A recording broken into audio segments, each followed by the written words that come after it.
Praise the Lord. Hallelujah. ప్రభు అయిన యేసుక్రీస్తు నామం పేరిట మీ అందరికీ శుభోదయం. ప్రియ దేవుని బిడ్డలారా, ఈ 16వ తేదీ 12వ నెల 24వ సంవత్సరంలో ఈ సోమవారం దినంలో ఆ దేవదేవుని సన్నిధిలో మనమందరం చేరి ఆ మహోన్నతుని మహిమాన్వితుని నా ప్రియుడైన ఘనుడైన ప్రభు అయిన యేసుక్రీస్తు నామమును సన్నతించుటకు, స్తుతించుటకు, గణపరచుటకు ఆ దేవదేవుడు మనకు అనుగ్రహించిన గొప్ప ఆశీర్వాదకరమైన సమయమును బట్టి, దినమును బట్టి ఆ ప్రభువుకు స్తుతి స్తోత్రములు చెల్లిస్తూ ఉన్నాను. హల్లెలూయా, హల్లెలూయా.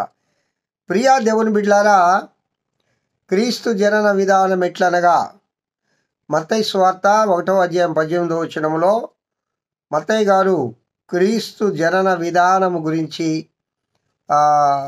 రాస్తూ ఆయన ప్రారంభిస్తారు. ఆ విషయాన్ని మనం ధ్యానం చేసుకోవడానికి ఈ 10 అంశాలుగా విభాగం చేసుకొని ధ్యానం చేసుకుంటున్నాం. ఆల్రెడీ క్రీస్తు జననం, యేసుక్రీస్తు పుట్టుక, అలాగే కన్య మరియా, ఇప్పుడు గొల్లల గురించి కూడా 3వది. ఇంకా 7 విషయాలు త్వరగా చెప్పుకుందాం. ఆ లూకా సువార్త 2వ అధ్యాయంలో లూకా గారు, వైద్యుడైన లూకా గారు 8వ వచనం నుండి గొల్లల గురించి ప్రస్తావిస్తారు. లూకా సువార్త 2వ అధ్యాయము 8వ వచనం. ఆ దేశములో కొందరు గొర్రెల కాపరులు పొలములో ఉండి రాత్రి వేళ తమ మందను కాచుకొనుచుండగా ప్రభు దూత వారి యొద్దకు వచ్చి నిలిచారు. ప్రభువు మహిమ వారి చుట్టూ ప్రకాశించినందున వారు మిక్కిలి భయపడిరి. అయితే ఆ దూత, భయపడకుడి, ఇదిగో ప్రజలందరికీ కలుగబోవు మహా సంతోషకరమైన సువర్తమానము నేను మీకు తెలియజేయుచున్నాను. దావీదు పట్టణమందు నేడు రక్షకుడు మీ కొరకు పుట్టి ఉన్నాడు. ఈయన ప్రభు అయిన క్రీస్తు. దానికి ఇదే మీకు ఆనవాలు. ఒక శిశువు పొత్తి గుడ్డలతో చుట్టబడి ఒక తొట్టిలో పండుకొనినుట మీరు చూచెదరని వారితో చెప్పాను. ప్రియులారా, క్లియర్గా ఈ గబ్రియల్ దూత యేసుక్రీస్తు పుట్టు గురించి క్లియర్గా చెప్పేసింది. గబ్రియల్ దూత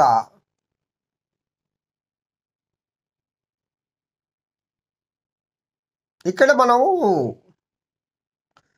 ఆ యొక్క బెత్లెహేములో ఆ చుట్టుప్రక్కల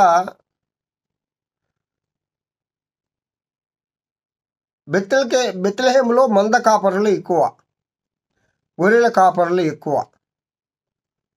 వారి యొక్క జీవనము గొర్రెలను పెంచుకునేది, జీవించేది ఒక విధానం. ఇంకా మరియు పంటలు కూడా. బెత్లెహేం అంటే రొట్టెల ఇల్లు, యవల పంట.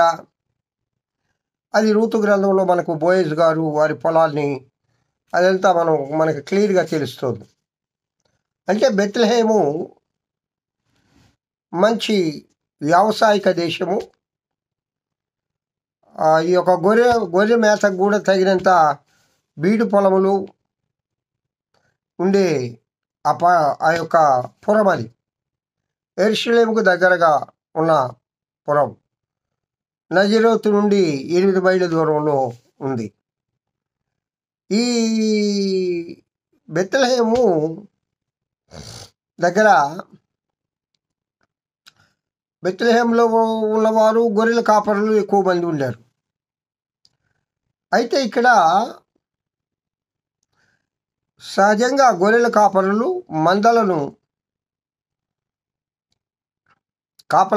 రాత్రులు కాపలా గాయాలంటే ఆ దొడ్డిలు దూరంగా వేసుకోరండి. ఎక్కడో తీసుకుపోయి వాళ్ళు సపరేట్గా ఉండరు. లేక వాళ్ళ గొర్రెలకే ఒక సపరేట్ దొడ్డేయరు. కొన్ని గుంపు మందలను ఒక గుంపుగా చేసి ఆ నలుగురు వారి కలిగిన 4 గుంపులను ఒక దొడ్డిలో వేసి నలుగురు వాటిని కాపలా కాస్తారు. ఎందుకంటే క్రూర మృగములు, మనుష్యులు వీళ్ళందరూ భయం కదా. ఈ విధముగా అదియుగాక మరి ఒక నలుగురు పక్కనే ఒక దొడ్డిని ఏర్పాటు చేసుకొని వాళ్ళకు ఉన్న ఆ మందలన్నీ ఆ దొడ్లో వేసి ఇట్లా దగ్గరగా వాళ్ళు మందలను రాత్రి వేళల్లో కాచుకుంటారు ప్రియులారా. ఎందుకంటే ఒకరి మందకు ఒకరి దొడ్డిలో ఏదన్నా ఇబ్బంది జరిగితే మరి ఒక దొడ్డివారు వచ్చి సహాయం చేస్తారు.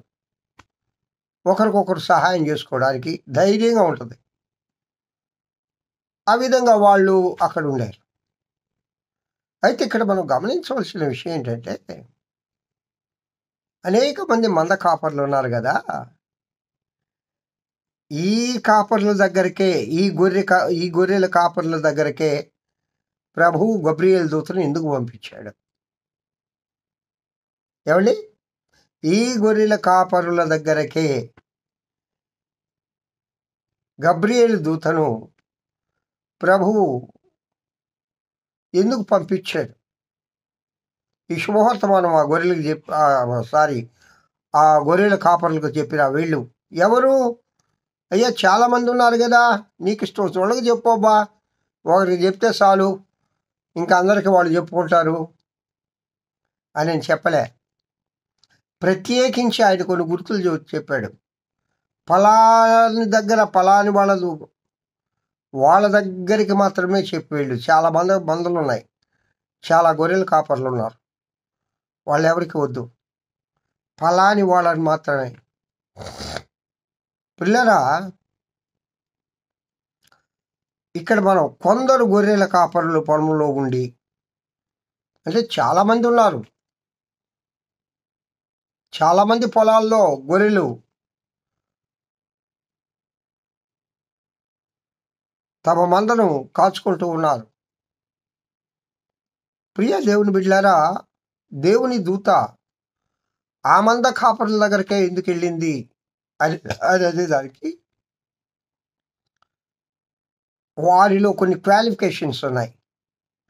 సహజంగా ఇది దావీదుపురం కదండి. యూదా గోత్రం వారు ఆ దావీదుపురంలో ఎక్కువగా నివసిస్తారు. నజరేతు, బెత్లెహేము ఈ ప్రాంతాల్లో.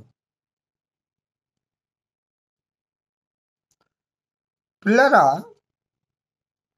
ఈ గొర్రెల కాపరులందరూ కూడా ఏదో గోత్రాలకు చెందినవారు తప్పనిసరిగా. ఇజ్రాయేలీలో ఉండే 12 గోత్రాల్లో ఒక గోత్రానికి చెందినవారు. యూదా గోత్రపు వారు అని కొందరు శాస్త్రవేత్త ఈ యొక్క బైబిల్ పండితులు చెప్తారు. సరే, దాని గురించి మనకెందుకు కానీ, ఆ గొర్రెల మందనే ఎందుకు, ఆ గొర్రెల కాపర్లనే ఎందుకు దేవుడు ఎన్నుకున్నాడంటే, మొట్టమొదటిగా నమ్మకత్వం ఉంది. వాళ్ళు నమ్మిన పని కోసము ఎంత కష్టాన్నైనా పెడతారు, సోమరులు కాదు, నమ్మకత్వం ఉంది. 2వదిగా, వాళ్ళల్లో శ్రమ పడే గుణం ఉంది. సోమరులు కాదు. సోమరి సేమ లేదు. దేవుడికి అసలు సోమరులు అంటే ఇష్టం లేదు. మూడవదిగా వారు యూదా గోత్రము స్తుతించే అనుభవం కలిగిన వాళ్ళు, దేవుని ఆరాధించే అనుభవం కలిగిన వాళ్ళు. మరియమ్మ గర్భాన్నే దేవుడు, కన్య మరియ గర్భాన్నే దేవుడు ఎందుకు ఎన్నుకున్నాడంటే, కన్య మరియ దేవుని దయ పొందింది, దేవుని కృప పొందింది. అంత ఈజీగా పొందలేదుగా. ఆమె దేవుని యందు భయభక్తులు కలిగి, పరిశుద్ధ జీవితం కలిగి, ఒక క్రమశిక్షణ జీవితం కలిగి, ఒక దీనత్వము కలిగి, ఈ లోకంలో దీనురాలుగా జీవిస్తూ ఉంది. కాబట్టే ఆ కన్య మరియ గర్భమును దేవుడు ఎన్నుకున్నాడు. అలాగే ఈ గొల్లలను ఎందుకు దేవుడు మొట్టమొదటి సువార్థికులుగా ఎన్నుకున్నాడు? మొదటి సువార్థికులు వాళ్ళే కదా. యేసుక్రీస్తు పుట్టాడండో అని దండోరా వేసుకుంటూ, ఊరూరా చెప్పుకుంటూ, సంతోషంగా చిందులేసుకుంటూ వెళ్ళిన వాళ్ళు ఎవరండి అంటే మొదటి సువార్థికులు వాళ్ళే కదా. ఈ గొప్ప భాగ్యం వాళ్ళకి ఎలా వచ్చింది అంటే, వాళ్ళు నమ్మకత్వం కలిగిన వాళ్ళు, శ్రమజీవులు. మూడవదిగా వాళ్ళు దేవుని స్తుతించే అనుభవం కలిగిన వాళ్ళు. నాలుగవదిగా వాళ్ళకి లోబడే మనస్తత్వం ఉంది. దేవుడు చెప్పిన మాటకు వెంటనే విన్నారు, విశ్వాసం ఉంది వాళ్ళకు. ఐదవదిగా ప్రభువే వారి దగ్గరికి వచ్చారు. ఏమండి, ప్రభువు వాళ్ళ దగ్గరికి వచ్చినప్పుడు, దేవుని మహిమ కమ్ముకున్నప్పుడు వాళ్ళకు భయపడ్డారు. ప్రభువే వాళ్ళ దగ్గరకు వచ్చారు, వాళ్ళు భయపడ్డారు. అంటే దేవుని యందు భయము ఉంది, భక్తి ఉంది. మనతో అనేక మార్లు వాక్య రూపేణ దేవుడు మాట్లాడుతూ ఉంటాడు. అనేక మార్లు ఈ బైబిల్లో నువ్వు చదివేటప్పుడు దేవుడు నీతో మాట్లాడతాడు. అనేక మార్లు దర్శనముల ద్వారా నీతో మాట్లాడతారు, కళల ద్వారా నీతో మాట్లాడాడు. కానీ నువ్వు భయపడుతూ ఉన్నావా? భయం ఉందా నీకు? దేవుని యందు భయభక్తులు కలిగి ఉన్నావా? ఈ గొల్లల్నే ఎందుకు ఎన్నుకున్నాడంటే, వీరు భయభక్తులు కలిగిన వారు. భయపడ్డారు. ఆ దెయ్యమో గీయమో అని కాదండి, అది చాలా తప్పు. ఇక్కడ ఏం రాసిలేదు. అదేదో నాటికల్లో మనల్ని నవ్వించేదానికి గొల్లలు యాక్టింగ్ చేస్తారు. కాబట్టి ప్రియులారా, ఆ గొల్లల్ని దేవుడు ఎందుకు అనుకున్నాడు? ఆ గొర్రెల కాపర్లనే దేవుడు ఎందుకు ఎన్నుకున్నాడు? నన్నే ఎందుకు ఎన్నుకున్నాడు? ఇన్ని వేల మంది, ఇన్ని కోట్ల మంది, ఇంత గొప్ప గొప్పవారు లోకంలో ఉండగా ఈ దేవుని యొక్క సువార్తను చెప్పడానికి ఆ ప్రభువు నన్నే ఎందుకు ఎన్నుకున్నాడు? అసలు నేను అర్హున్నా? దేవుడు కొందరిని కొన్ని పనులకు ఎన్నుకుంటాడు. సంఘంలో కూడా ఒక్కొక్క పనికి ఒక్కొక్కరిని దేవుడు ఎన్నుకుంటాడు. అయితే కొందరు లోబడతారు, కొందరు లోబడరు. మనం లోబడాలి. దేవుడిచ్చిన పనిని నమ్మకంగా చేయాలి. నమ్మకస్తులను దేవుడు ఎన్నుకుంటాడు. శ్రమజీవులను దేవుడు ఎన్నుకుంటాడు. దేవునికి భయపడే వారిని దేవుడు ఎన్నుకుంటాడు. దేవుని స్తుతించే వారిని దేవుడు ఎన్నుకుంటాడు. కాబట్టి ప్రియ దేవుని బిడ్డలారా, ఆ గొర్రెల కాపర్లనే దేవుడు ఎందుకు ఎన్నుకున్నాడు? నిన్ను నన్ను దేవుడు ఎందుకు ఎన్నుకున్నాడు? కొన్ని కోట్ల మంది ఉన్నారు కదా ప్రపంచంలో. కానీ ఆ యేసయ్య నీ గృహానికి ఎందుకు వచ్చాడు? నిన్నే ఎందుకు దర్శించాడు? నీకే ఎందుకు ఈ రక్షణ భాగ్యం ఇచ్చాడు? అది దేవుని ఉచితమైన కృప. కాబట్టి ప్రియులారా, ఈ క్రిస్మస్ దినాల్లో ఆ దేవుడు మనల్ని ఎన్నుకున్నాడు కదా. దేవుని బిడ్డగా నువ్వు మారావు కదా. నమ్మకంగా జీవిస్తున్నావా? దేవుడిచ్చిన పని కోసం శ్రమ పడుతున్నావా? దేవుని స్తుతిస్తూ ఉన్నావా? దేవునికి నిత్యము నిత్యము నీ విశ్వాసమును భయముతో వణుకుతో కాపాడుకుంటూ ఉన్నావా? ఎలాగున మనం జీవిస్తూ ఉన్నామో ఒక్కసారి మనల్ని మనం పరిశీలన చేసుకుందాం. ఈ క్రిస్మస్ దినాలలో భయముతో భక్తితో మనకు కలిగిన ఈ యొక్క రక్షణను కాపాడుకుందాము గాక. హల్లెలూయా. దేవుడు ఈ వాక్యము దీవించి ఆశీర్వదించును గాక. ప్రార్థన చేసుకుందాం. మహోన్నతుడా స్తోత్రం. వాక్యం వింటున్న బిడ్డలందరినీ దీవించి ఆశీర్వదించమని యేసునామం పేరిట వేడుకొంచున్నాను తండ్రి. ఆమేన్. తండ్రి అయిన దేవుడి నుండి, కుమారుడైన యేసుక్రీస్తు నుండి, పరిశుద్ధాత్మన్యోని నిత్య సహవాసం వాక్యం వింటున్న బిడ్డలందరికీ, నీ సర్వలోక పరిశుద్ధులకు, సార్వత్రిక సంఘానికి ఇప్పుడు ఎల్లప్పుడు సదాకాలము తోడయుండి నడిపింపబడును గాక. Amen. Amen. Praise the Lord. Have a good day. ఈ దినమంతా ఆయన కృపాక్షేమములే మీ వెంట వచ్చును గాక. హల్లెలూయా.